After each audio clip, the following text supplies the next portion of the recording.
Fry అయినాయండి. ఇంక మనం తీసేసుకోవచ్చు. చిన్న ఫ్రై అయినట్టు కదా, కొంచెం కాలాలా? సరే, ఇంకొక నిమిషం ఉంచుకుంటున్నాడు పిల్లగాడు, ఉంచేద్దాం. చూసారా, అసలు కోటింగ్ ఏమన్నా ఊడిపోయిందామో చక్కగా వచ్చినాయండి.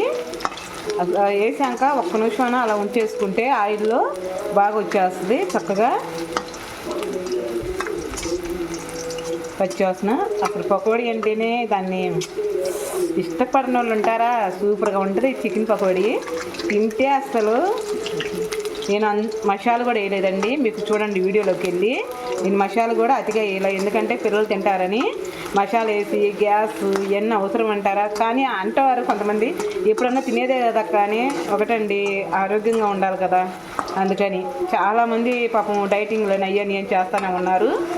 ఇవి మసాలా లేకుండా తినొచ్చండి, ఏదైనా సరే. అతిగా మసాలా మట్టుకు వేసుకోవాకండి, ఎప్పుడన్నా ఒక రోజు అయితే వేసుకోండి, ఇబ్బంది అయితే లేదు. ఇంకా తీసేద్దాం.